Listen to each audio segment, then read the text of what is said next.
I'm really super excited to see you guys. It was a lot more fun than I expected to have you all in little training sessions and then having you come in on the one-on-ones. And it was just really cool to kind of get to know you and spend some time with you and hear what's going on in your different sites. And it seems that a lot of you have some good commonalities, but some of you have some bigger challenges than others. So, again, if there's anything I can do to help you, we can brainstorm some ideas together on how you can reach people in your site and what we can do to make sure that everybody is comfortable and confident using Workday. I've heard a couple good things.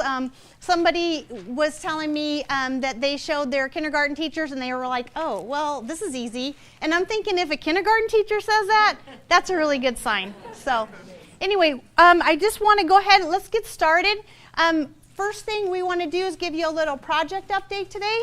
We're going to have some special guests here with us. We are going to close that ADCAR loop. Remember in the beginning we sort of talked about all the different phases of change management, so Jason is going to speak to you about that. We do have a little activity today. I do like to have you guys get up and move around a bit. So you remember on some of our other meetings we've moved into different areas of a boardroom and in the lunchroom and stuff. So we'll go ahead and split up, and we're going to work on Google Forms.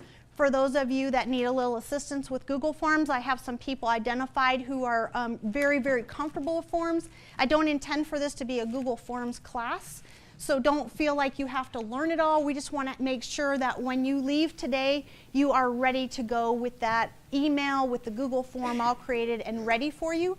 If you do not get to it because the groups are a little large, I do have all the directions outlined for you in the WILS toolkit. Where I keep putting things. Probably every time you go back, you're saying, God, quit putting stuff out here. I don't have time to read all this. But my intent is just that you have absolutely everything you need to get your job done and that you're not reinventing the wheel. But you can also call IT support, and Cheryl, Lillian, and I are available to help you with that Google form piece if you need it. So please don't feel like if you're not comfortable with Google Forms that we're just going to expect you to know it and leave you high and dry. We also are going to talk about some new information and reminders and then what you need to do as your next step. So here you go. Jason is going to talk to you about where we are in the project. All right. It's good to see you guys again. This is my last time being here. I'm sad, especially with this weather that you've got. Does this work now? Hello? Okay. Oh, much better. I'd like to echo what Valerie said, too, about meeting with all of you in the month of February. The weather during February wasn't all that great, but it's a lot better now. So I was out here for 4 weeks straight, and it was really a great time. So I just wanted to give you a few general updates, and then we're going to have a lot more specific updates from our special guests here today. But the first one, very importantly, all 3 payroll tests, the parallel tests, are done, complete, and went very well. The payroll team worked night and day, and that was a very stressful thing to go through. So why that's important is because you want to see what the paychecks were in the old systems and what the paychecks are in the new systems, and you want them to match or be in your favor, right? That's what we want. Right. I'm just kidding. And those all went well, and again, they were completed, which that's probably the most stressful part of any project. So. Integrations are all on track for completion by April 1st. So that's the ASOP, Taleo, all of those things, very important as well. The building of the gold tenant, which is what's going to be used in production, and all that means is like all the information is actually going to be accurate. So in the testing, the demo area that we've been having you guys work in, you've told us numerous times the information's wrong, and we know that. But in the gold tenant, it will all be right, and we'll be good to go on April 1st. Training, I've talked to several of you, and several of you have already done your training. And I was trying to get some of that feedback. Sounds like it's gone very well. But the month of March, this is our big training month. So you've seen lots of announcements. You've been part of a lot of the announcements. There's lots of beautiful posters hanging around the district. Lots of training going on.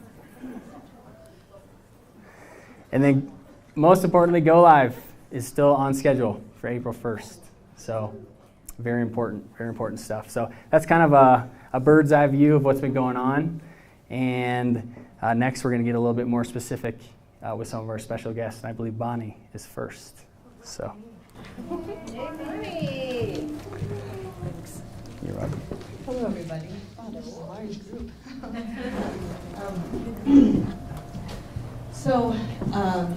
Everything that Jason said is absolutely accurate. We are ready to go live on April 1st. I'm very excited about that, and I want you all to know that that is an amazing feat.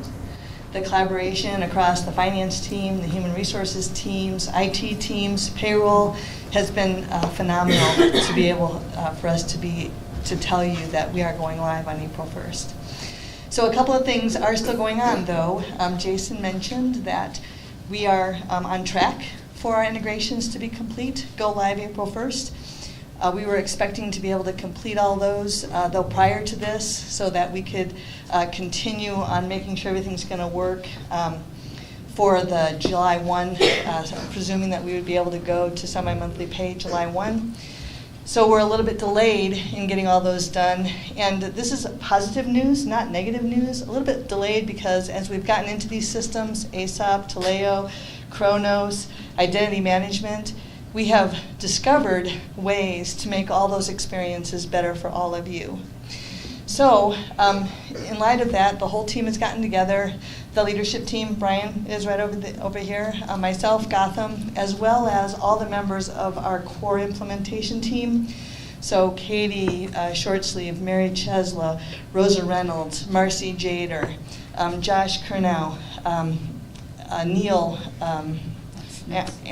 Amaretti, I think, from IT. So we've all been working really hard together.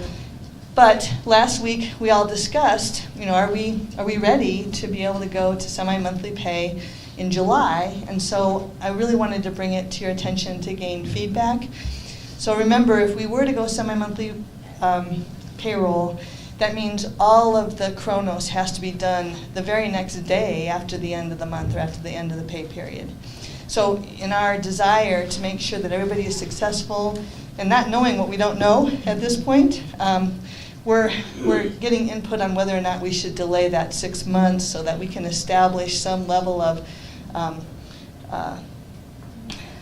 what's the word?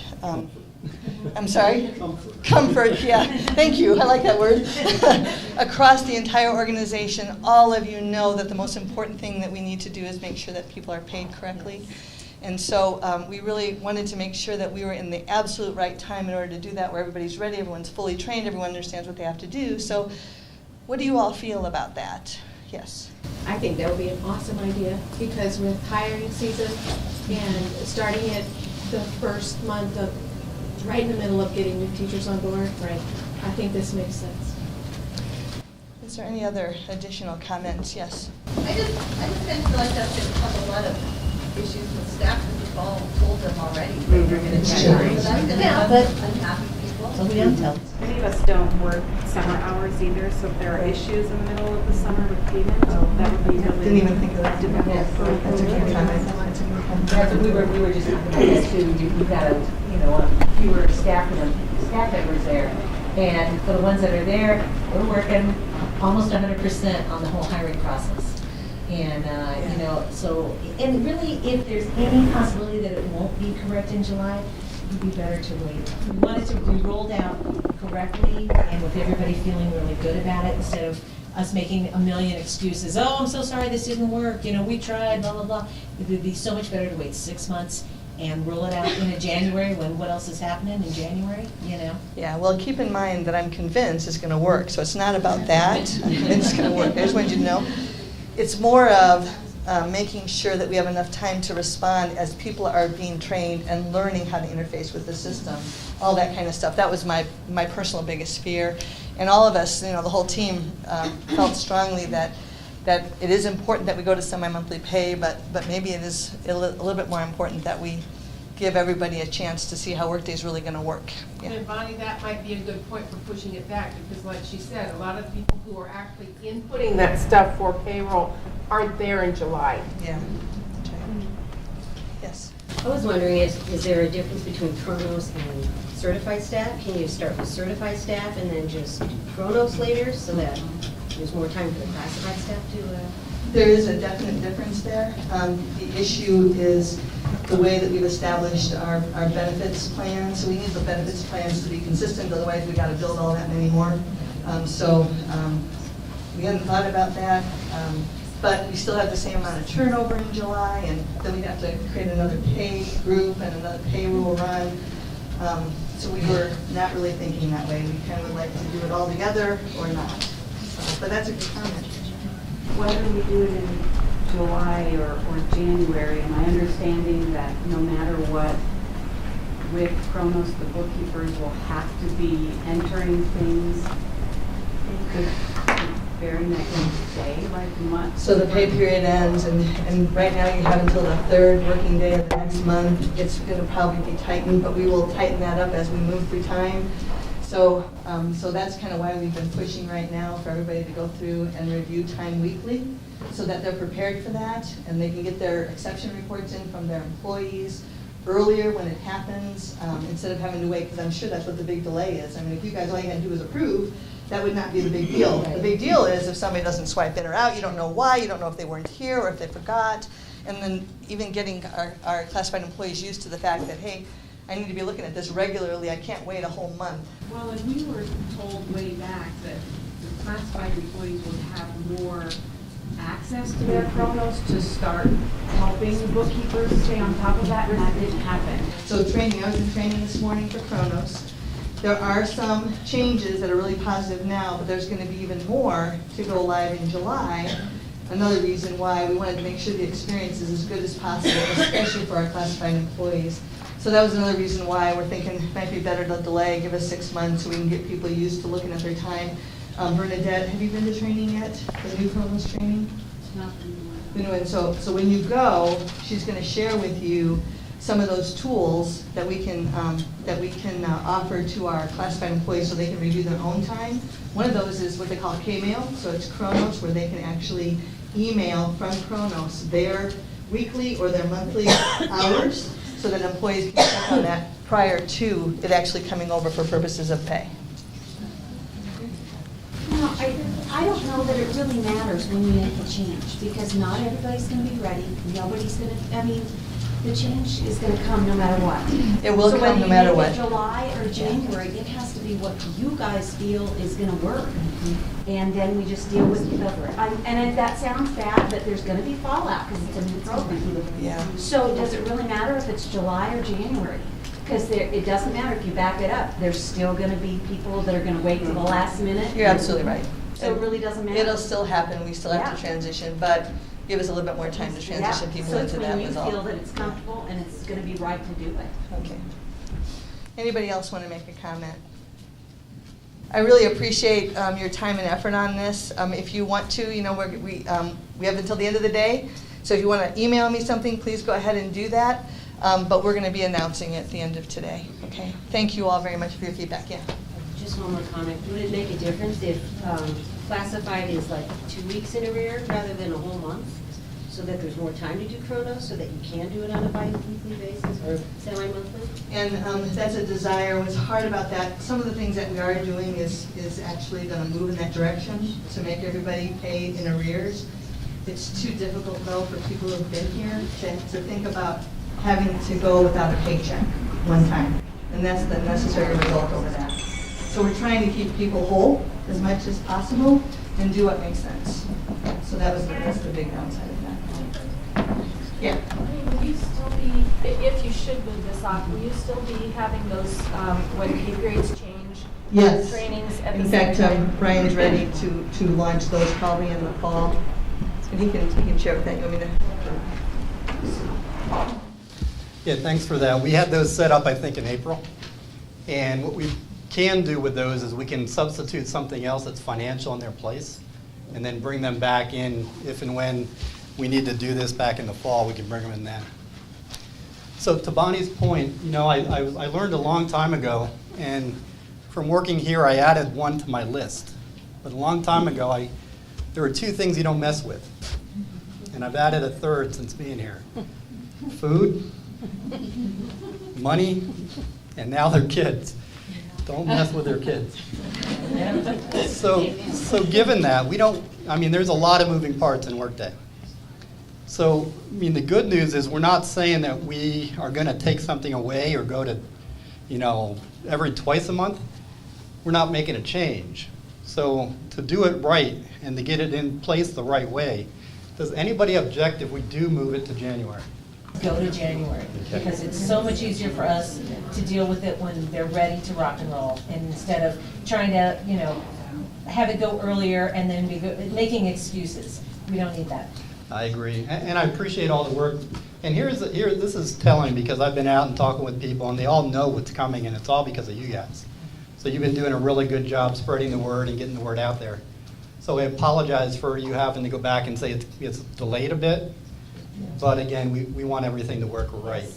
So, and instead of waiting till the end of the day because you're here now, maybe it'd be easier to communicate. Bonnie, are you ready if we make the call now? Oh, yeah. Yeah, sure.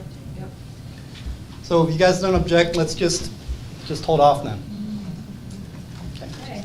We can tell them that with confidence. We're going We to wait will- till at least. We will till formalize January. it, we will formalize it, yes. We're gonna wait till So they're January. not going to go on 2 pay periods till January 1st? Till January 20th payroll will be January 15th and January 31st Of 16. of 16, yep, 16. 2016. Yep. January 15th. Will this be a message sent out to the entire staff from you Yes, guys then? yep, absolutely. Okay. So their December pay. Yeah, so be a little bit patient. We have to notify the board first. It's important that the board be notified first. Then the leadership teams out at our schools, so our principals and DOSs, et cetera, and then you will get that out. So all that's gonna happen really fast in the next 2 days. Can we say anything to our people? Yeah, just tell them that, yeah, you can go ahead. Yep. We can tell them Yep. it's not going to change? Yeah. So going back. No, don't tell them it's not gonna change, tell them it's gonna change in January. Slight distinction. Will our December check be messed up because of this? No, nope, absolutely not. So their Christmas money. Everything's gonna be absolutely fine. They'll Yep. get paid on the 20th. Absolutely, yep, absolutely, same way. What's gonna happen is we've already created one benefit plan, now we're gonna create another one, so the plans, we're gonna have two. One's gonna be semi-monthly and the other's gonna be monthly. So when that happens, they are going to enroll on monthly. So the benefits will be taken out now once a month instead of twice a month. But starting in January, which they already are open enrolled then, that premium that they're paying monthly will then be divvied up into two for both pay periods. So will that be automatic then? It will be, it'll be automatic. They have to change. They will not have to make a change. And what about when they have their 403E info with, they'll have to make that change? That one, they'll have to make that change, yep. And so everything that they were gonna do July 1, they'll have to do reflective of January. Yes. So the HSA, the FSA, is that an automatic, because those are benefits, so is that an automatic that gets split when you go to twice a month? The HSA contribution will be an automatic split. I don't know about the FSA. It might be something that you will have to interface with, comparable to a 403B contribution or a 401K contribution. But all that information will be coming out to you. Because I've been asked that in the training, Okay. so. Do you know the answer to that, Barney? I believe Rosa has everything split, divided by 2. Okay. The other thing about garnishments and those kinds of things, we are actually outsourcing that to ADP, and we're going to go live on that probably June 1st. And so then there'll be more information coming about that, but probably specific to those employees that are impacted. So what about if someone has extra money taken out to put towards para or whatever they can take out for? Is that they're going to be divided equally? That's the extra money for like the 401K or the 403B, yeah, that's the one that the employee, I think, is going to have to interface and say that now this needs to be changed to be this dollar amount per pay period. And they have to do that with like AXA or whoever. Correct. Whoever. Right. Right, and they just change it through. But it'll still be through Workday. They'll be able to go into Workday and make those through the employee self-service system that's in Workday. So it'll be a lot easier. But all that specific instruction Is will that in there right now? And Workday has the capability of doing all that. And then it's one system. But they haven't been able to change it because it hasn't went in effect, right? Or Correct. April 1st. April So 1st is when we go No live. one's made any changes. No, there, right? that's correct, yep. Yep. For those few employees that actually pay us for their benefits, and they usually either write a check or go into Rough Track to make that payment, will that be split bi-monthly or semi-monthly, or are they gonna still be able to make one payment per month for it?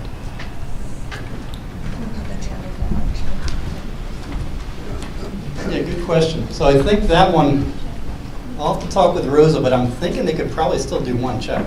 Repeat her question. So the question was, if let's say I'm on a leave of absence, and I'm still on benefits, but I'm not getting paid, I still have to pay my portion of the benefits and the districts because I'm not working.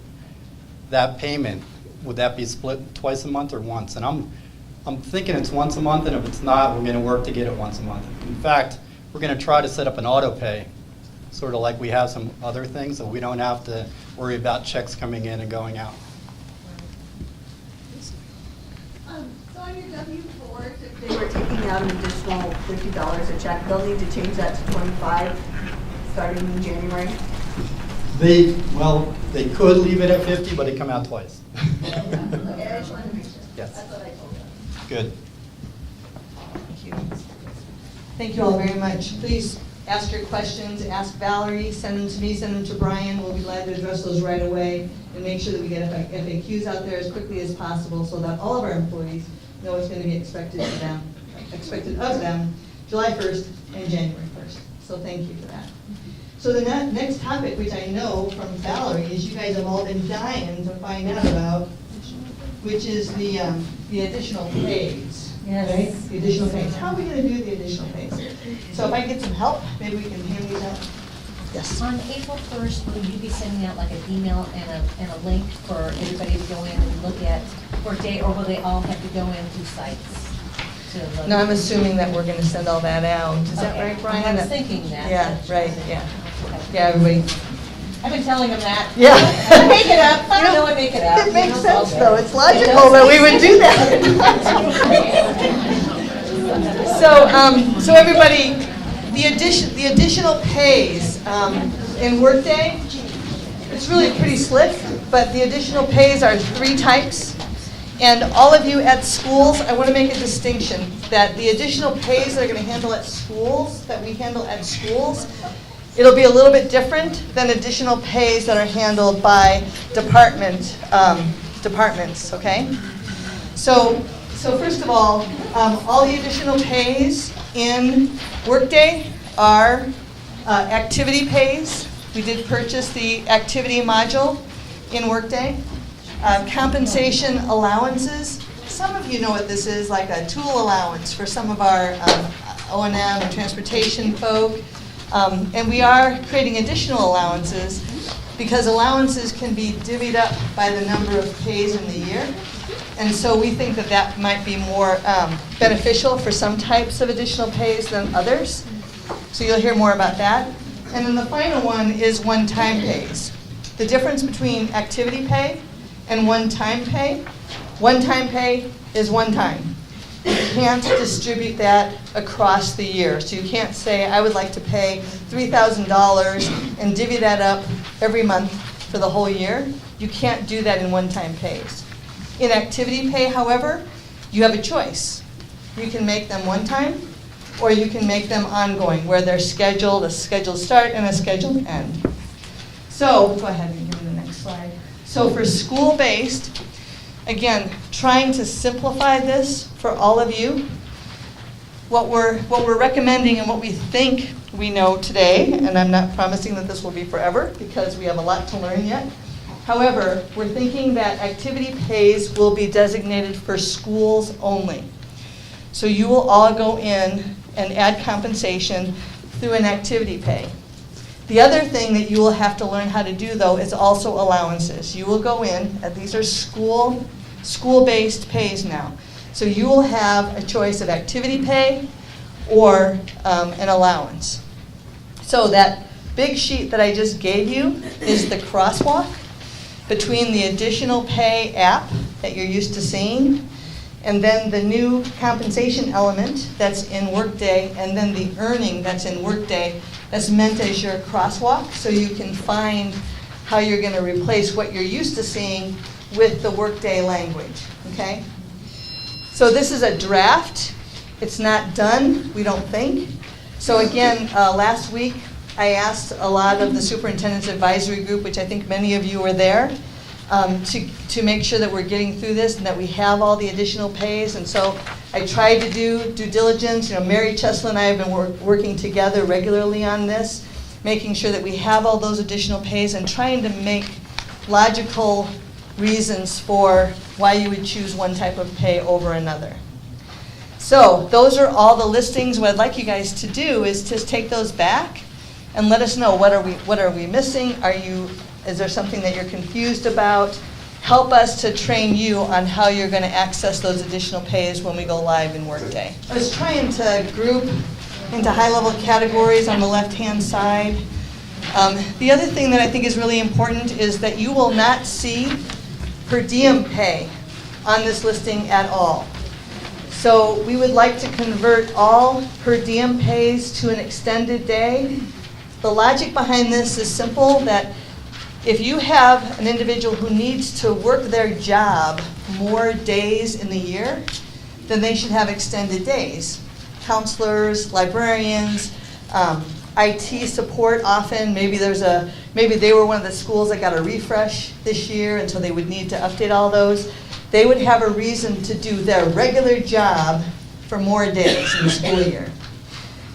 But if they're doing extra duty, it makes more sense that it either be hourly, like class coverage or some of those other things, or it should be a stipend, because every employee, regardless of how much they make, if they're doing extra duty, that's curriculum development or assessment or PD development, they really ought to be paid the same, so it should be stipended. So that was the rationale or the logic behind that. Please feel free to tell us we're wrong. Mary and I have had lots of conversations about this, but we want to make it simpler for all of you. And also, the other thing is, in all those activity pays, there's a lot of them there, and we're going to continue adding them. We do not want you to override costing. We want to minimize the overrides. What's happening today is on the additional pay app, there's a lot of account code elements that are mismatched, and that impacts us when we try to post to the general ledger. And often that's suspended. If we can't post, we don't know how much money's been spent to date. So it's really important that the accounting associated with each of these additional pays is correct. So we're establishing that for you. The only change is that we will almost always need you to change the location code. So we're going to have an earning that'll be across the district, but we won't know which school it's at. So it will only be the location code. There are a couple of exceptions to that, which we will talk about specifically, where we may want you to override the program code. But that's because if we didn't do that, we'd have probably 500 different additional pays, and then it would take you forever to find them. So this is our I think it's a really good draft, but please feel free to come back to both Mary Chesla and myself, and we'll continue to drive the changes and recommendations based upon your input. The last one is allowances. So these are allowances these are school-based allowances now, so department head pay. And notice that we have two allowances, one for department heads that have 3 to 6 individuals that are in their department, and then an additional one to add if they have more than 6, because pursuant to the Certified Compensation and Benefits Program document, if they have 7 or 8, they're entitled to additional dollars for that department head. So we're creating that as an allowance, and again, remember the reason why we're changing it as an allowance is that your department heads now will get that dollar amount spread over all the pay periods in the school year, okay? They're not going to get it in a lump sum. It's going to be spread out across the school year. A couple of new things you see on there, like a lab coordinator, I think is on there. You'll hear more about that. That's brand new, reflective, I believe, for next year, starting July. Okay? So if you got any other suggestions or comments about that, I'm very open to hear that. We want to get it right for you. And so if we've forgotten anything, please let us know. Okay? So those of you who are department WILS, department level WILS, So one thing about Workday, and this is important for all of you to understand, is that when you're going to add compensation to an employee, they have to be your employee. So you all are in schools, your principal is going to say, go ahead and add department head pay to this person, add extra responsibility pay for this person. Those employees are all at your schools. So your manager, your principal will be able to do that. Departments, alternatively, they often provide dollars for development of GVCs with curriculum. And we grab teachers from all over the school district, and those teachers don't report to the curriculum development department, right? So therefore, the only way that we can really do this for our departments is through what we call an EIB payroll input process. So what that means is you all are not going to go in there and add compensation on a one-by-one basis. We're going to provide you with a Google Doc. We're going to give you all the instructions about this. And it's going to look a lot like, go ahead and give me the next slide on here. It's going to look a lot like this. This looks like the additional pay app, right? It's going to look a lot like that. So basically, this document's going to be out there for each of you. We haven't decided whether it's just going to be one Google Doc that everybody's going to interface with, or whether we do multiple ones depending upon the department. Haven't decided that. But you will all fill it in comparably to the way that you do today. And then that will be pulled off by payroll, and they're going to copy and paste it into what we call an EIB in Workday Payroll for purposes of paying the additional pays. So quite a bit different at our district level than it will be at our schools. And again, so our district departments will be using one-time pays and allowances. Our school-based will be using activity pay and allowances. Okay? Yes? Can you pay people outside your school for activity pay? For instance, if I had a staff employee who came from another school to rep for a game and I needed to pay him, can I do that on that activity if he's not my employee? Right, and so under those circumstances, we're probably going to have to figure out a way in which we can capture that centrally again. So we know of that problem. We haven't come up with a solid solution yet. Okay.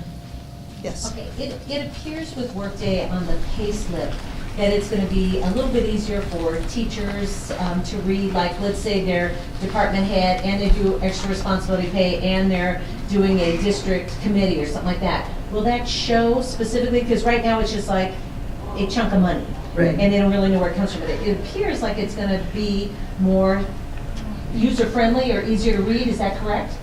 It will be. What I don't know is how much of that detail is going to be on the pay slip versus how much is going to be an employee self-service that they can see. So all those. But they will have a way to see it? They will be able to see it, because if you look at this EIB here, one of the items, and was it cut off?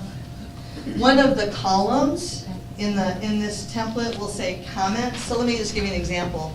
So Derek Cheney is going to approve the Schedule A pays for coaches district-wide.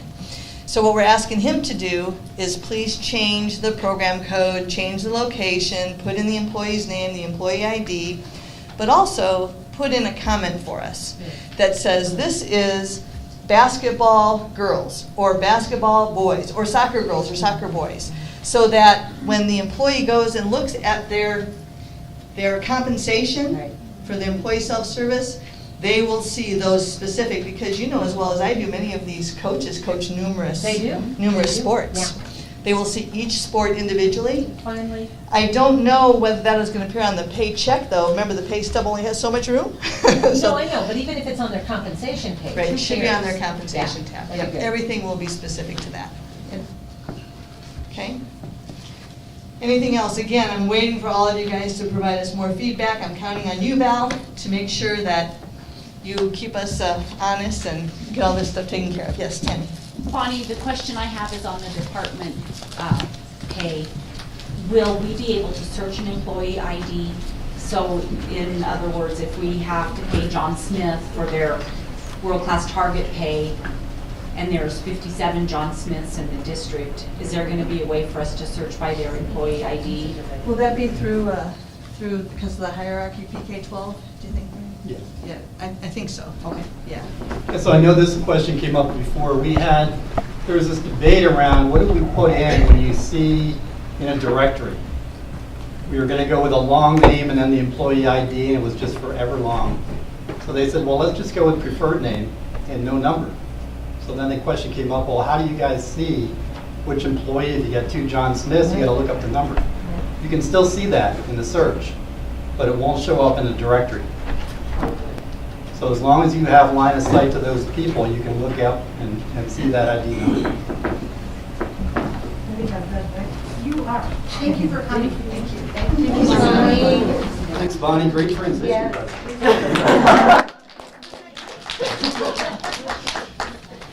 So I've got the real easy slide. Nice.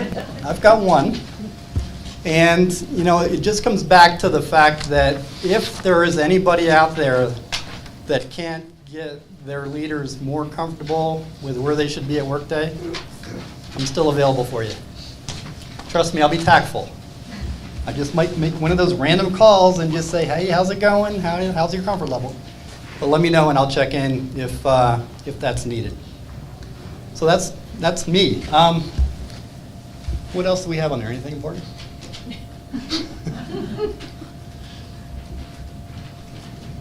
No, I think we're good. So one thing that I did want to do before I pass the mic over to Christine is I've been in a lot of IT projects in my past. And a lot of places used to coin them 2.5 because you get twice the expense, that's what you planned. It takes twice as long, and you get half of what you wanted. So we are on time and on track. First time I've seen this in my career. And I think a lot of that's because of you guys. So I just wanted to say thank you. So I know we had a little hiccup today about the once a month versus twice a month, but I think that's minor compared to all the work that you guys have done and all the teams have done to get this rolling and get this out for an April 1 date. So any questions for me or Bonnie before I pass it over? Yes. Can I ask a question about the delegations? Pages and pages and pages of delegations. You can answer that. Okay, that would be great. Because, I mean, like our manager, I mean, most all of our employees are going to fall under the principal. But for, you know, those of us who do the hiring and like my bookkeeper who does the, you know, additional pays and stuff like that, it's, I mean, there's a lot of stuff in there. For now, just pick the 4 all business processes. Don't worry about picking through them. But what you're going to find is when we go into production, a lot of those are going to drop off. They'll only be specific to what security access that person has. So I wouldn't see anything for accounting because I'm just a regular employee. I don't manage anybody, nothing. So I'm not going to see anything.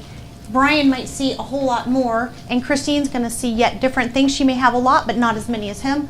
So don't worry about the fact that there's all that junk in there. That's kind of what we were trying to, I know it's hard with a training database because you see things that maybe aren't going to be there or edit buttons that are going to disappear. But it was just more to get you comfortable with that tool and how do you click in there and whatever. But don't worry about all those. They're gonna fall off. It's nothing. They're good. Yay. Okay. Yeah. But just to that point, because one of our concerns was this is a big change for the principals too. Yeah. And what they're going to see in their inbox is not only those things that they have to do, but also those things that they delegated, right? And quite frankly, unless, and there's a trick that Val or somebody might show you if she hasn't already, you can go into the inbox and actually change that sort to see only those tasks that you need to do versus the delegated. Because if you don't do that, and let's say you pick up a task for them and it's done, it's still in their inbox, they don't know if it's done or not. So when they go in and you go in at the same time, they're not sure. So if you can change that delegation to show only what they need to do, it's an option for them. So great question. Yes? Now, the principals are going to have all employees under them, and then, because when we send them over our supervisors list, so then the assistant principals, say for us, will have who they manage as their teams, but the principals will have everybody. Right, so it's all hierarchical. So if the AP is underneath the principal will see everybody, including what's underneath the AP. Okay. I do have some sessions set up for April. If things are coming up and you want to come pop in, I have 2 that are going to be online that you can just join an online meeting, and there'll be a chat window and you can ask your questions. I'm going to have 2 that are live and in person. So if you check the WILS calendar that's on our website, you'll see, and you can sign up and come to those if you like. So I'll be available in April. I'm not going anywhere. You can still contact me. Okay, so we can answer a lot of these little questions as we go. Feel free, honestly, send them to me if you're just not 100% sure, and I'd be happy to either check on it or just get you an answer right away. Okay? Thank so you. I think we're going to let Christine have her turn. Thanks, Brian. Hi, Christine. Hi, everybody. How are you doing? Good. Good. I'm Christine Garrett. I'm part of the HR leadership team. I work with employee relations for all of our licensed staff, so nice to see everybody here today, and thanks for your help. I don't know, Val, if you can help get us to the link on the Google site of that document that I shared with you. Yes. We're going to ignore that slide and take it out, so don't read the information on there. It's not accurate. It's already gone. So I want to talk to you today about some of the changes that we've had to make within ASOP to accommodate the implementation of Workday. Have you guys all heard about multiple positions yet? Yeah? No? Okay. So some of our changes are a result of the multiple positions. So if I'm a teacher, for instance, and I'm an AM kindergarten teacher, and I'm as well as a PM kindergarten teacher, we've had to do some restructuring in ASOP to accommodate that back in Workday. So this is going to be posted on your WILS, on your Workday Google site. I also have this document posted on our substitute teacher website on the DCSD website already. So we want to make sure this is ready for teachers to come when they come back from spring break, April 1. So the first portion are going to be for all teachers. And you're going to notice in my bullets I have all teachers, and then we'll get to the second half, which is truly just for teachers with multiple positions. So 2 different ways that we've broken this down. So first, we've made some minor adjustments. I'll start with the easy stuff. So when you used to see a sick leave and personal leave, we've renamed that to sick time and personal time. This is so we don't confuse leave with a leave of absence. So this is our daily personal, our daily sick time, not leave of absence. Easy first bullet? Mm-hmm. Awesome. Second bullet here, all teachers will use their primary home phone number to log into ASOP. So right now with Oracle, there's some defaulting, so they may have their cell number, they may have their home phone number if it's a landline. If they're not sure which one they had in there, they can still use it, but they can also go into Workday and their personal information, and they'll be able to see what they have listed as their primary home phone number. So in case for some reason that's not the same as today, they can go in and confirm, and in case they get stuck logging in, that's where they would go to check first to see which one they're using. I had a question about this. If they go into Workday and change their phone number, will this update, or do they still use their old one? Great question. So if a teacher or substitute goes in and changes their phone number in Workday, will it update into ASOP? And yes, it will. So if they change their primary home phone number, it's automated and it'll update nightly. Okay, thank you. You're welcome. Okay, so the next piece will be, and I'll know, thank you, Valerie. Mm-hmm. All teachers will also have to adjust their schedule in ASOP when creating an absence. And this is small here, I recognize, so I do apologize. But when a teacher creates their absence, they used to select half day, full day. Well, this created an issue because in ASOP, the schedule that's defaulted is the school's bell schedule. And many times the teacher's schedule doesn't mirror the bell schedule of the school. So they have to adjust their time. And they used to flip it to this thing called custom. And then the teacher would not be charged their time off for sick or personal. So we unraveled this issue as we were doing this work. So good stuff, and now we're able to fix it. But what this will mean now, they don't have to worry about that drop down where it says full day. They just need to, where it says start time and end time, just put in the actual time of their absence, and the rest the system automates and will carry through as it should work. But that's something they will have to do every single time. All right, so now I have here teachers with multiple positions. So this is no longer all teachers, this is truly if I hold more than one position. So again, the AM, PM kinders, I could be a 0.5 RTI and hold a grade level position, right? All those combinations. I could be 0.5 science, 0.5 math, those types of combinations. So here, teachers with multiple position, they will have used their phone number as the username to log in, but they will have a unique PIN for each position that they hold. So today, they log in with one username and one PIN, and they can create an absence for everything there. But now, since we're position-based, what this means is I have a time-off plan on my math position, and I also have a sick time-off plan on my science position. So I have to create my time respectively so that those corresponding time-off plans are decremented correctly as well. Okay? Don't worry about that too much. Just focus more on what that means here. But that's kind of the why behind it. So if we scroll back up real quick there. So each PIN is associated to one of the multiple positions that the teacher works. One of the multiple positions will actually use the previously used PIN, but we can't tell which one. I wish we had a way to do that. So a teacher will actually have to go in and log in each time for each position and use that previously used PIN to see which position pops up. So that previously, if I'm the AM and PM kindergarten, that PIN is going to work with one of those. Then, for the position that needs a new PIN, the system's going to automatically assign a new PIN. And then here, the next couple of slides will show the teacher step-by-steps how to get their next PIN. In some circumstances, I think it's more our Hope Online folks or EDCSD. Some teachers have 3 positions. So again, they'll kind of have to go in and figure out if they have more than 2 positions, which PIN goes with which position. Make sense? They'll need 3 pins then, right? Yes. If they hold 3 positions, as many positions as they hold is how many pins they will have. Good news is we figured this out. We didn't have a lot of time to find a better solution. However, over the summer, are you all familiar with single sign-on? How you use your same username, right? So we're going to look at trying to move to single sign-on, and this whole rigmarole will go away. Nice. Okay? Instead, they'll just use their single sign-on. They'll see a drop list of their different positions, and then just select. So we're going to try to move to that over the summer and make that improvement for the beginning of next school year. All right, so we'll keep going down here. Tell me when to stop. All right, so the next verbiage. These are still just that step-by-step for the PIN. So now here, teachers with multiple positions and how to create your absence. So this will just kind of give some scenarios for the teacher. So again, if I'm that AM and PM kindergarten teacher, I actually have to go in and create an absence for each position if I'm out that entire day. So I have to log in as my AM kinder, put in the start and end times for that position.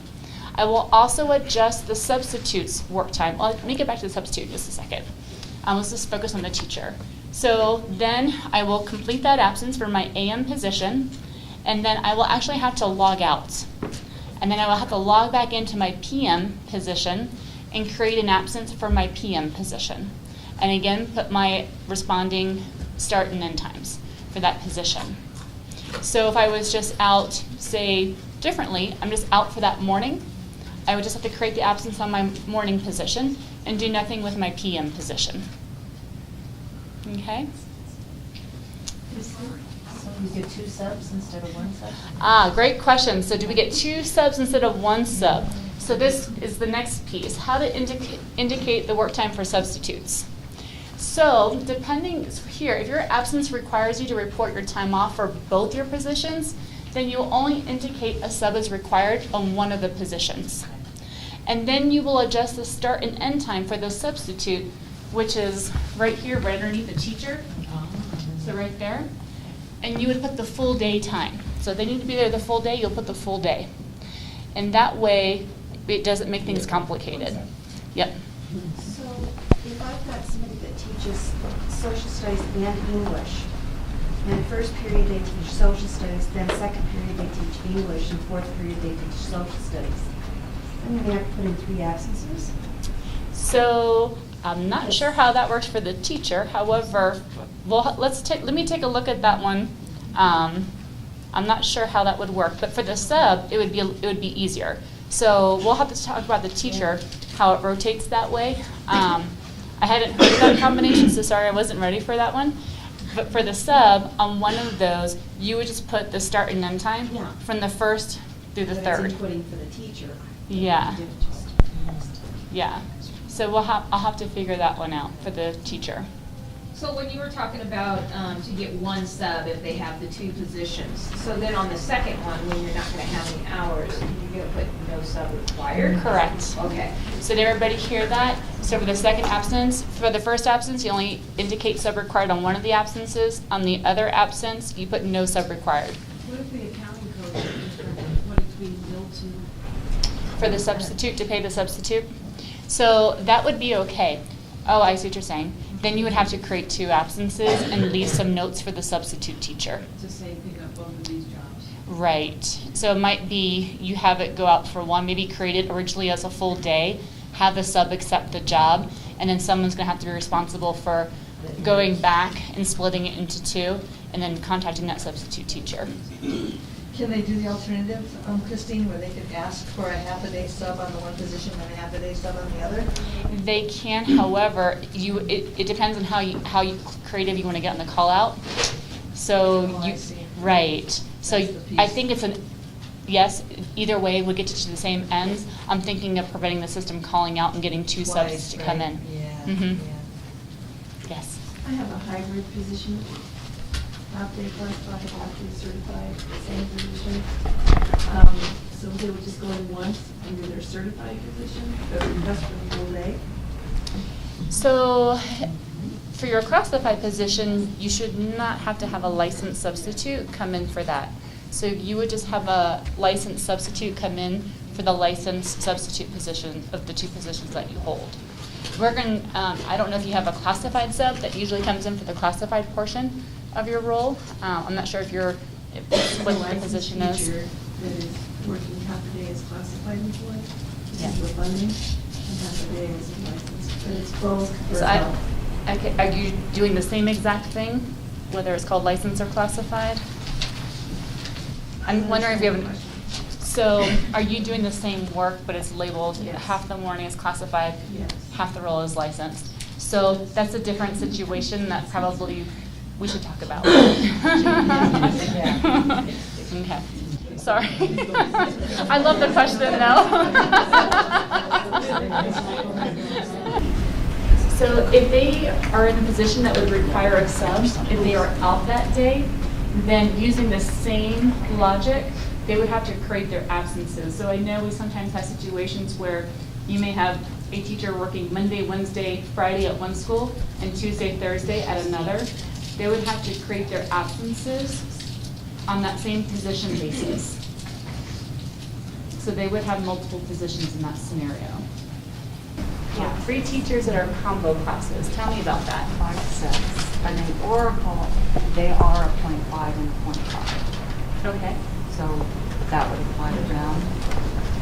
Yes. So they would have to create their absences based upon their time off as it appears for them. Okay. Yeah, and here's some things. I know we have some quirky combinations out there.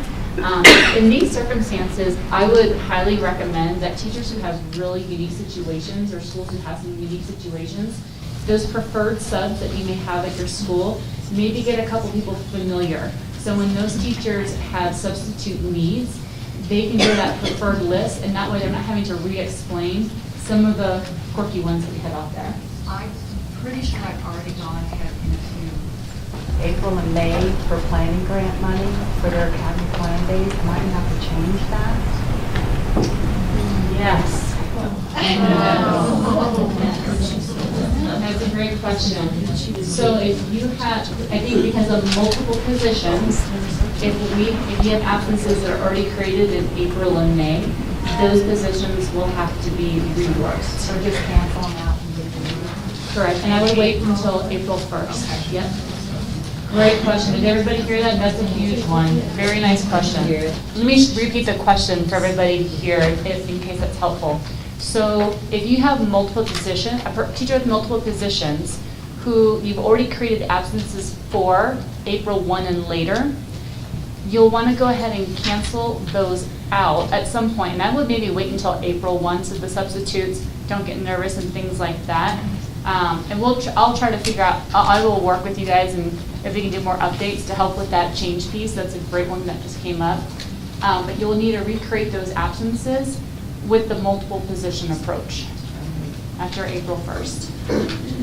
So maybe the recommendation forward right now too, if you guys have opportunity in your school, is try not to schedule anything past April 1st if you have multiple positions, and then go in on April 1st. And just timing that depending on when that absence is to occur. Okay. The other thing is you can give a call to that substitute if the teacher wants to reach out to that substitute and give them a heads up in case the absence is falling right around April 1st, April 2nd. Okay, that's a great question. So if you have teachers who are split between two schools and the funding, the account code is different between each teacher. In that case, the sub would need to have some special instructions to where, again, maybe you create the first job, get the substitute in, and then it's split into the two because the account code would need to be accurate. Yeah. Did everybody understand, knows that scenario? Okay. Great questions. And I will put these in an FAQ as well. Okay. These directions that you have here, are you guys sending those out to all the teachers, or is that our responsibility to share that with them? We can do both. And you guys can definitely give feedback and let me know what would be helpful. I would love your help in socializing this at your schools, and I'm open to feedback on other ways that I can put out the communication as well. I'll be putting a web alert in ASAP so the teachers and the substitutes get the changes and implications for them. Secretaries as well. I'm not sure what mix we have with office support staff in here and those who are not office support staff. But definitely want to post it on the DCSD website and within ASAP if possible. So as many places that make sense to post the information and communicate it, happy to do. You know, we also will have the HR customer care team, and my person, Jennifer Wagner, who's the new substitute program manager, definitely when we go implementing, available to take calls.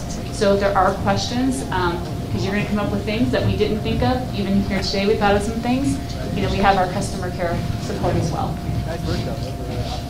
Definitely, even for those substitute teachers, they don't know how they're funded, many of them. They know access to some of those sources, so it would definitely be good. And within the schools, do you have a list as WILS or as office support team to be able to identify teachers in your building who have multiple positions? I'm seeing a lot of yeses. Anybody who doesn't feel like they have access to that information? You see one or two hands. Okay. So I think as part of that socializing, it would be helpful if we can use the talent in this room and the work in this room to help identify who those teachers are so that they're aware of these changes and that they actually know it implicates them. And just so you know, we're going to do some account code and absence code cleanup.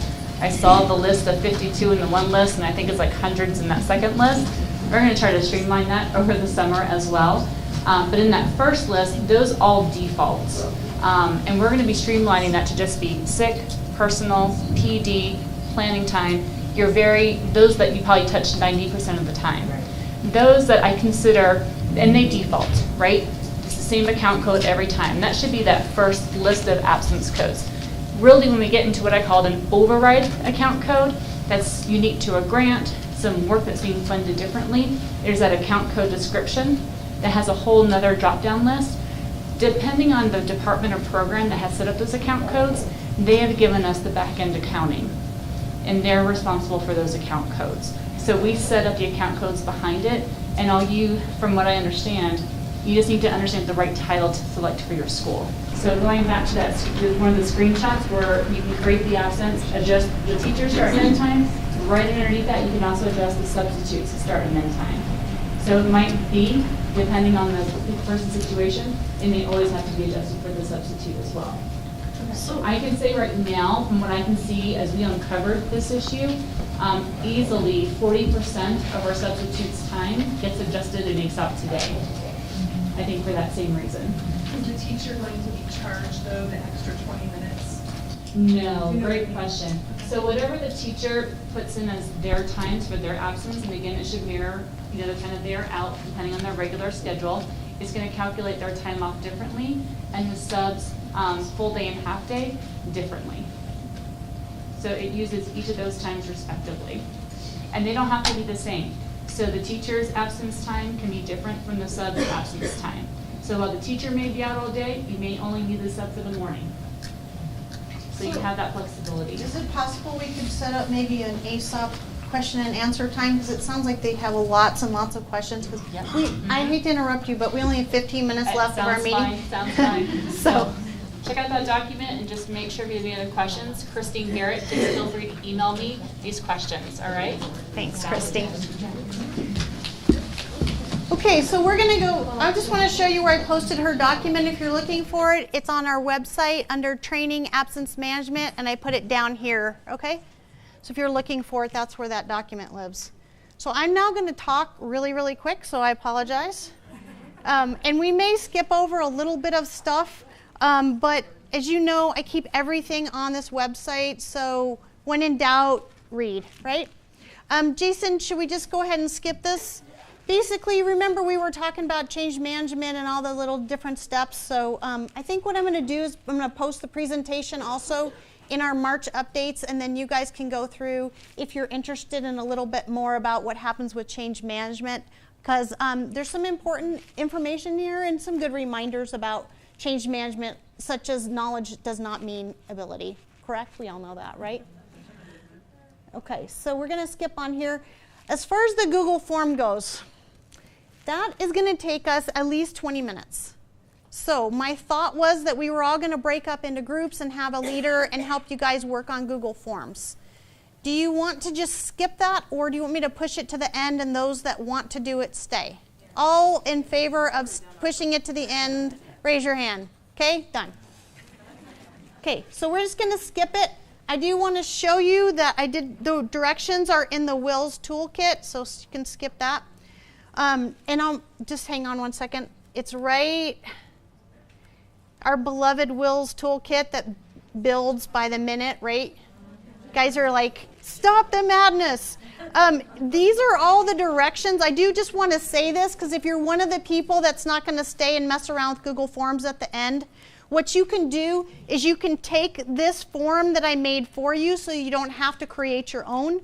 You can make a copy of it, and these are all the steps to copy it, and they're down to the gnat's eyelash, like click on the word done. So I tried to make it as absolutely laid out as I could. The biggest thing is please don't edit the original. Please, please, please don't edit the original. And also, I want you to share your responses with me as the responses, not the form. You want to share the responses with me as a viewer so that I can be kind of looking to see how schools are doing once we hit April. Tammy, did you have a question?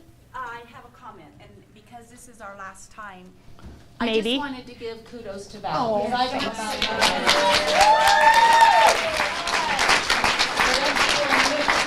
and we show this website and the toolkit and the training help. People are just ecstatic because they know they can always go back and look it up on their own, and they love it, and it's awesome. So Thanks. Thank you. Well, I've been on the receiving end of implementations, and so that's why this looks the way it does. Because I've been where someone hands you a one-page handout and is like, here, go for it, and it's scary because you're trying to do your job, and so I've kind of put myself in your spot many times and said, well, if I was doing this, what would I want? And maybe I shouldn't assume that anyone has ever made a Google form, so I'm going to give you step-by-steps. So anyway, that was my whole thought with this website. And again, if you don't see something that you need, please let me know, because it's kind of fun making all this stuff. So anyway, that's all the things of the Google form. So let me get back to here, and I do apologize. I know I'm talking fast. I can tell I am. Sorry. Just trying hard. Here's our present button. Okay, there's a couple things that I want to remind you of. If you haven't done your general staff demo, I would say make sure that you don't log in as a manager, log in as one of those staff people. That's pretty straightforward, easy. Next thing is, if you have not invited your staff, please include all those outliers, because people tend to forget that they have base and they have preschool and they have those sped itinerants. So anybody that you can include, even though you're not technically responsible for them, it's just really nice to include them, and they can, if they hear it twice, great, better than none, right? Okay, this goes back to what Brian was saying, that you make sure that you sit down with your principals and make sure in March that they've practiced. Let them log in as a manager, let them get their hands on it and get comfortable, because I don't want anybody on April 1 to come to us and say, well, I've never seen this before and now you're expecting me to do all this stuff. And that means that the action items in the Workday inbox have to be completed. And what's really important about that is if you put in an additional pay for somebody and it gets routed to your administrator's inbox and they never touch it, that person won't get paid. And guess who's going to be the one who gets the flack is going to be you, right? I don't want that to happen to anybody. I do want you to know that they should be getting, I was told that they will get an email notification for every inbox to-do that they have, action item. So if that doesn't happen, let me know and I will go back to the person that told me it was going to happen and let them know we were counting on that. Did you have a question? Valerie, will the delegation business be cleaned up before April 1st then? Because you mean all that extra junk in Yeah. there? You're not going to see all that stuff. That's just because it's a test database. So, You'll like, just see a few items to choose from. Because I've been waiting to train my principals. No, just have them click that all business processes and don't worry about all those other things, picking and choosing. You can just pick for all and it's simple and you're good to go. Yes? All this is going to be on the site. This whole presentation? You bet. All right. Tomorrow, not today. I'm going home after this. Okay, so here's something new that I just learned that I really want to share with you. Classified subs. Okay, obviously she was talking about certified subs, but we have classified subs as well. I didn't know that. I just found out there was classified subs. But before you go make that phone call to say, hey, Sally, can you come in and be our classified sub? They need to be in Workday because all those subs are going to get like an assignment. So if you can't see them, you know when we use that search button up at the top and just put in the person's name, if you can't find them in Workday, they cannot be paid. So if I were you, once we're live on April 1 or whatever day you come back from break, I would go, here's my list of people I typically call, these 8 or 6 people. Go in there and search them and make sure they show up in Workday. And if they don't, then you're going to want to get a hold of HR and get that person in Workday as a person in Workday. But I just found this out or I would have told you earlier. I had no idea, but they cannot get them paid unless they're in the system. Yes? Does that mean that we should be training them along with our classified staff on how to do this? Subs have actually a person assigned to them, and they are going to be the ones that are going to help them log into Workday. They're going to get them their login credentials, because right now they don't have single sign-on login credentials, right? So all those are being created for them, and classified subs are also going to get a badge because they're going to be swiping in and out for their time. They're trying to really get rid of those paper timesheets. Okay, does that help clear up the classified subs at least a little bit? Yeah. Okay. Photos. So a couple of you nice people, I was in a really hurry when I sent that email, Robin Riches. I sent you an email to say, hey, can you double check pictures? Because they tested an upload. Excuse me. They tested an upload of pictures that they had in the system from our icky badges. Mine is like 10 years old at least, and my hair was terrible that day. So you can update your own badge. What you'll see under personal information is a photo something. I don't remember what it's called now.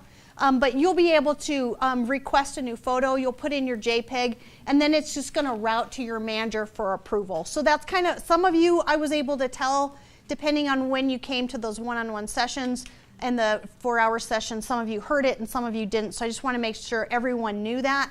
An administrator, though, can go ahead and put in a picture for somebody, apparently, without anybody approving it. But the idea is that we don't want pictures like monkeys and, you know, Richard Gere and all that other crazy stuff that you see in Workday. You can't. Well, you already do, so you're good to go. Okay? And also some of you people, like Cheryl DiCristino, notice that Workday has a new look and feel because they updated the version. Okay. I know. I did the same. So, the good news is everything is still where it was before. It's not like if you go to personal information, you suddenly see payroll stuff. If you go to pay, you see pay. It's just they're not just line items anymore. They're in little boxes instead of being in rows, so it's not that big of a deal. I have 5 minutes. Maybe I can demo it to you guys or you can check it out for yourself. The big one that I would notice if I were you is go take a look at the inbox. because what changed big time on the inbox is, remember when we used to open it up and you only got 2 tabs, and then you had to go to the other icon in order to see the archive stuff, right? Well, now when you go to the inbox, you'll notice that you still see 2 tabs, but the 2 tabs that you see are actions and archive, and the notifications are their own little subset in there. So it's going to display it in a long list now instead of the way we saw it before. Again, it's funky when you click on the app. It just kind of fa-chings into your face, but it's really the same stuff. Jason and I just saw it today for the first time. We were like, what? What's going on? This is not good timing.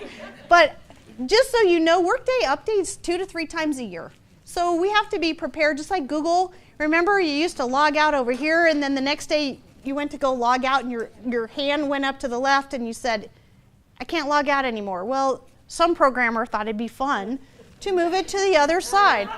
I think they get bored. They're like, I got to keep a job, right? So I'm going to change this up. So I think they're just constantly playing with stuff, and it drives me nuts a little bit because I do have some muscle memory. But do get in there and play with it a little bit. It does look slightly different, but I don't think it's enough to scare anybody, and it's kind of more fun now anyways. Posters. Does everyone see Gina? Doesn't she look attractive? Gina had a beautiful picture. What I wanted to tell you about the poster is, I know if you haven't hung yours up. No, you're right. Yes. You better hang yours up. You didn't get yours? Okay, well, if you haven't had one by now, you're got out of it. But all of you, I would really like you to hang these posters up in a conspicuous place. I don't mean in the hallway where the kids are going to see it, but perhaps in your lunchroom or in your main office. Because what I really want you to do is, when I'm sending you those updates, I would like you to print them out and print them in color because they look much better. And then you're just going to tape it or, post it to it. And then each time I send you a new one, then you can go ahead and replace the one that was there. And where I'm going to keep those is not in the toolkit, even though that's where you're going for everything. Today's presentation and those documents will be under the March updates. And so you can see I've got the human resources one ready to go. You should have already had the benefits one out there. And so now when you go back to your site tomorrow, you can print the human resources one and replace the benefits one. And our manager had a good idea. He said, you might kind of mix it up a little bit to make it fun. Maybe make a cardboard or a poster kind of little hat to put on the person, or a little, just so you get people to notice it, because they're not, once they've seen it once, it vanishes, right? No mustaches though. No horns and mustaches. I don't want anything nasty, okay? Yeah, no bullseye. Shuki. Bad girl. Okay, just 2 more slides, and you're not going to believe it, but I'm going to have you out of here on time, as promised. Okay, so the things for April, obviously we keep harping on it, but we're still on April 1, so that's good. The collecting data on essential tasks, that's that Google form that I really want you to get everyone to sign off on. That's going to be for us to really look good and say, I don't know about you guys, but I would like to say we had 7,500 people log into Workday, and I can tell you exactly who did it because they're going to sign off that they did it. So that is for us, and if need be, it's our proof that we've done our job. Okay? And for those of you that are wondering about the lab time, if you see on the Google Calendar for you guys that those times that I have, those 4 times in April, those Workday Wednesdays, they're for you. Please don't invite your staff to the West Support Center to meet with me on a Workday Wednesday because I can't accommodate 7,500 people. I can really not even accommodate 100 at once. So that's why I have 4 sessions. But those are designed for you guys if you want to come, talk, maybe brainstorm ideas, or just say, hey, here's where I'm running into glitches, or we need more information regarding, I'm getting 1,000 ASOP questions, and while it's not directly tied, it is somewhat tied, and then that helps me to collect that and get that back to the people that we need to get the information from. But I would encourage you to do the same thing, and I'm going to do it with our IT department. I'm going to have some days and times where I'm going to say, I'm going to be sitting in this room from this time to this time. If you want to pop in, I'm available. Now maybe you guys need to take reservations, because like Deb, she's got a giant school, so she can't have everybody showing up at 3:30. It's physically impossible, but you know, depending on your site, maybe your outdoor ed, Chrissy's not going to be stressing if all 5 show at once, right? Woohoo, Chrissy. So anyway, you know your own sites, but I would really encourage you to set those times up now, and then when we're done with the little updates for the poster, the last thing that you could post on that poster is your open lab times. And I'm going to let you create your own on that one, okay? Post-production support. All right, we're going to go over like 3 minutes, so I apologize, okay? But I really want you to see this. This is really important. Once again, back to our happy little toolkit. And I think I'm going to put you another button up here, okay? This was Jason's idea. He said, why don't you get your support stuff up here at the top so you guys don't have to search for it? So since he just said it this morning, I got a couple days to get it done, right? So you'll see another button, and in that button, what you're going to discover are these 2 documents, basically. This flow chart. So if you're a flow chart person and you like to read these, can I just say I don't like to read these? But if you want to, there's a lovely flow chart to tell you what to do with when a question comes in. Okay? If you're like me and you just like to read, you find that confusing, I went ahead and make this document instead. And I don't know where these numbers are going to be posted just yet, so that's why it looks like a line. But here's why you would pick an option for each issue. So somebody comes up to you and says, hey, they say, well, what about semi-monthly? That's something you can probably answer for them, right? But if they ask you, hey, I'm the administrator, and I say, I can't see Deb McCormick, and she's my direct report. Who am I going to call? Well, you're going to call HR Benefits, and I conveniently gave you their phone number. Not only did I give you their phone number, but I gave you their link to their Google site. So if there's questions that you think you might be able to look up, I did that. And then also we've got the same thing for para. So if somebody comes to you with a para question, you say, oh, I'm sorry, you're going to have to talk to payroll, and here's their number. Right? I mean, we just can't answer that stuff. But I'm hoping that by this being kind of broken up a little bit like this, you know what you're responsible for. I know what I'm responsible for. If your people call me from your school and say I have a para question, I'm not going to be able to help them at all. But what I can help them with in the IT support center is down here, so we can help them with their login problems. I would prefer they come to you for their training document questions, but if they call, I'll help them out. There's where you're going to find that. If for some reason the whole website's down, of course, we're going to get on that, call IT support, and we'll get whoever needs to get that thing back up running. And then, of course, we know my little site that we keep referring you to, but anyway, so any kind of FAQ. So hopefully by things being split up, you'll get a better feel for what is appropriate for you to answer and what you can happily just pass along and say, that's really not for me to answer, that's a payroll question. Okay, does that feel all right for post-production? Okay, so like I said, I'll put a button, and when you hit that page, it'll just have this information in the flow chart, and you'll have it at your fingertips, and you won't have to wonder. Okay, last slide. I felt bad about you guys having to have all your picture taken, and so I was like, fine, I'll have mine done too. But in these boxes are your t-shirts. If you could please wear them when you do your presentation to your staff and tell them to ask me about Workday. Those are there for you. They're sorted out. I put the letters that it correspond with, and so they're in there like this. They're kind of rolled up like this is Linda Nell, and she's in the M through R's. So if you guys want to come get your t-shirt on your way out, and then if you'll please wear them like that first week, kickoff week, and then I know it's a lot to ask, but every Wednesday in April. After that, you can do with them what you wish. So stick around if you want to work on Google Forms. Thanks, guys.